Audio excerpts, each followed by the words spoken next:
दोस्तों, आज की कहानी बहुत ही ज्यादा ज्ञानवर्धक और रोचक है। आज की कहानी में भगवान भोले शंकर और माता पार्वती कैलाश पर हैं और माता पार्वती भोले शंकर से कहती है कि मेरा मन धरती लोक में भ्रमण करने को कर रहा है भोले शंकर, क्यों ना हम धरती लोक की यात्रा पर चलें। और दोस्तों, इस प्रकार माता पार्वती, भगवान भोले शंकर और नंदी धरती लोक में आ जाते हैं और धरती पर आने के पश्चात भगवान भोले शंकर और माता पार्वती इंसानी रूप धारण कर लेते हैं और पैदल पैदल अपनी यात्रा पर आगे बढ़ते चले जाते हैं। तभी एक गांव आता है और उस गांव से जब वो तीनों गुजर रहे होते हैं, तभी कुछ लोग कहते हैं कि अरे ये लोग कितने मूर्ख हैं, इतना हट्टा कट्टा बैल इनके साथ है, फिर भी ये लोग पैदल जा रहे हैं। इस बैल पर बैठ जाते तो इनका क्या चला जाता। और ये बातें सुनकर भगवान भोले शंकर नंदी पर बैठ जाते हैं और आगे अपनी यात्रा पर बढ़ चलते हैं। और ऐसे ही कुछ दूर चलने के बाद एक गांव आता है और वहां जब लोग इन्हें देखते हैं तो कहते हैं कि अरे, स्त्री पैदल चल रही है और आदमी स्वयं बैल पर बैठा है, कितना निर्दयी है। खुद आदमी होकर बैल पर बैठा है और स्त्री को पैदल चला रहा है। ऐसा आदमी तो हमने कभी नहीं देखा भाई। और जब भगवान भोले शंकर ये सब सुनते हैं तब खुद नंदी से उतर जाते हैं और माता पार्वती को नंदी पर बैठा देते हैं। अब दोस्तों, भगवान भोले शंकर फिर से पैदल ही पैदल अपनी आगे की यात्रा पर निकल पड़ते हैं और चलते चलते फिर से उन्हें आगे कुछ लोग मिलते हैं और भोले शंकर और माता पार्वती को देखकर वो लोग कहते हैं कि अरे, ऐसा गुलाम आदमी तो हमने कभी नहीं देखा, जो स्त्री को बैल पर बैठा रखा है और खुद पैदल चल रहा है। अरे, खुद भी बैल पर बैठ जाता तो बैल का क्या चला जाता। और फिर से भोले शंकर ये बात सुनते हैं तब वो नंदी पर बैठ जाते हैं और अपनी यात्रा में आगे बढ़ चलते हैं। तभी चलते चलते आगे उन्हें फिर से कुछ लोग दिखते हैं और वो लोग कहते हैं कि अरे, कैसा घोर कलयुग आ गया है, देखो कैसे ये लोग लाज शर्म सब भूलकर दोनों साथ बैठे हुए हैं। और ये सब बातें सुनते ही फिर से भोले शंकर और माता पार्वती नंदी से उतर जाते हैं और आगे पैदल पैदल यात्रा करने लग जाते हैं। अब दोस्तों, आगे भ्रमण करते हुए माता पार्वती देखती है कि तीन लोग फटे हाल हालत में, पैरों में चप्पल नहीं, तन पर फटे पुराने कपड़े और चेहरे से ये प्रतीत होता है कि कुछ दिनों से भोजन उन्हें प्राप्त नहीं हुआ है। तब माता पार्वती ये सब देखकर भगवान भोले शंकर से कहती है कि हे भोले शंकर, हमें उनकी सहायता करनी चाहिए।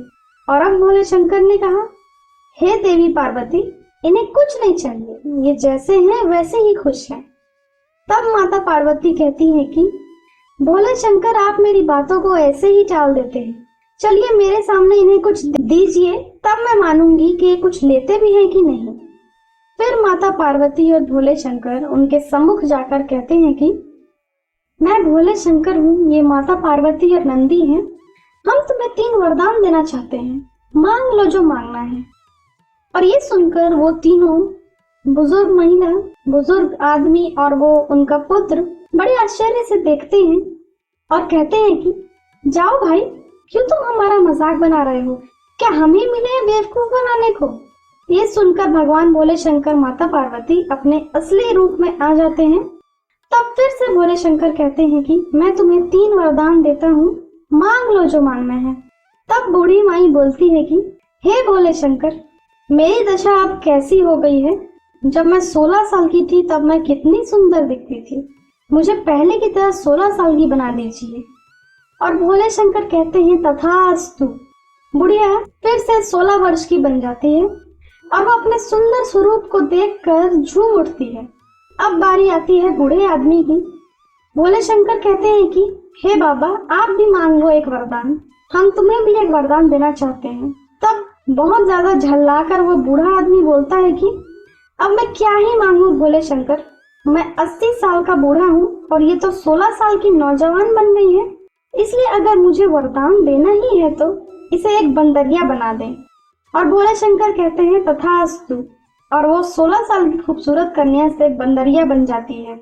और अब बारी आती है उनके लड़के की। भोले शंकर कहते हैं, पुत्र तुम भी एक वरदान मांग लो। तब वो लड़का विनती करते हुए कहता है कि हे भोले शंकर, अब मेरी माँ तो बंदरिया बन गई है, अब मैं कुछ मांग कर भी क्या करूँगा, इसलिए मेरी माँ को पहले जैसा ही बना दीजिए, वो जैसी थी वैसा ही बना दें। भोले शंकर फिर से तथास्तु कह देते हैं और फिर से बंदरिया बूढ़ी औरत बन जाती है। अब ये सब माता पार्वती भी देख रही थी और भोले शंकर कहते हैं कि देखो देवी पार्वती, इन्हें कुछ भी नहीं चाहिए। और तब माता पार्वती कहती है कि हे भोले शंकर, आपने इन्हें वरदान मांगने को क्यों कहा, आप तो धन दौलत भी दे सकते थे। और ये कहकर माता पार्वती भोले शंकर यात्रा में फिर से आगे बढ़ चलते हैं। कुछ दूर आगे चलने पर माता पार्वती देखती है कि 4 लोग बिल्कुल गरीब अवस्था में उनकी ओर ही चले आ रहे हैं। अब माता पार्वती ने उन्हें कुछ देने को सोची और अपने आभूषण उस रास्ते पर रख दिए जहां से वो गुजर रहे थे। तभी वो चारों लोग बात करते हैं कि अंधे लोग कैसे चलते होंगे, क्यों ना हम भी आज अंधे बनकर चलें। और इस प्रकार वो आभूषणों को नहीं देख पाते और आगे बढ़ जाते हैं। तब मुस्कुराते हुए भोले शंकर कहते हैं कि देखा देवी पार्वती, मैं कहता हूँ ना, इन्हें कुछ नहीं चाहिए, ये जैसे हैं वैसे ही ठीक। और फिर से भोले शंकर, माता पार्वती, नंदी अपनी यात्रा पर आगे बढ़ चलते हैं। अब कुछ ही दूर जाने के बाद माता पार्वती देखती है कि 2 नौजवान भिक्षा मांग रहे हैं। अब माता पार्वती को लगता है कि इन्हें तो जरूर कुछ देना चाहिए और वो उनके समीप चले जाते हैं। और भोले शंकर पहले भिखारी से कहते हैं, मैं भोले शंकर हूँ और ये माता पार्वती है, एक वरदान मांग लो जो तुम्हें मांगना है। तब वो पहला भिखारी बोलता है कि मुझे वरदान दो कि ये भिक्षा मांगने का जो मैं काम कर रहा हूँ ये हमेशा चलता रहे और रोज मुझे उतनी भिक्षा मिल जाए कि मेरी रोज की भूख मिट जाए, और बस मुझे यही चाहिए। भगवान तथास्तु बोल देते हैं। और अब उसके साथ वाले भिखारी की बारी आती है। तब भोले शंकर ने कहा कि पुत्र तुम भी कुछ मांग लो। तो उस भिखारी ने कहा, झल्लाते हुए कहा, क्या मैं जो चाहता हूँ वो दे सकते हो? भोले शंकर बोले, हाँ पुत्र, जो चाहते हो वो मांग लो। तब उस भिखारी ने कहा, मुझे 1 करोड़ रुपए चाहिए, क्या दे सकते हो? अब दोस्तों, भगवान शंकर के पास तो 1 करोड़ थे नहीं। तब वो वहीं पास के एक लॉटरी के दुकान से एक टिकट लेते हैं और उस भिखारी को दे देते हैं और कहते हैं कि इस लॉटरी से तुम्हें 1 करोड़ प्राप्त हो जाएगा। और वो भिखारी लॉटरी का टिकट देखते ही झल्ला उठता है और बोलता है, 1 करोड़ रुपए और इस कागज के टुकड़े में फर्क हमें भी पता है। तुम्हारे पास और कोई काम वाम नहीं है क्या कि यहाँ चला आए हमारा मजाक बनाने? चले जाओ यहाँ से। और भगवान भोले शंकर, माता पार्वती फिर से अपनी यात्रा पर आगे चल पड़ते हैं और कहते हैं कि देखा पार्वती, मैं कहता हूँ ना, पर तुम मानती नहीं हो। और फिर से कुछ दूर आकर माता पार्वती देखती हैं कि एक बूढ़ी माई और एक लड़का दोनों आंखों से अंधे हैं। और माता पार्वती कहती हैं कि चलिए भोले शंकर, अब इनकी तो सहायता करनी चाहिए हमको। और उस बुढ़िया और उसके पुत्र के सामने पहुंच जाते हैं। भगवान बोलते हैं कि हे माई, मैं भोले शंकर हूँ और ये मेरे साथ देवी पार्वती हैं और हम तुम्हें कुछ देना चाहते हैं।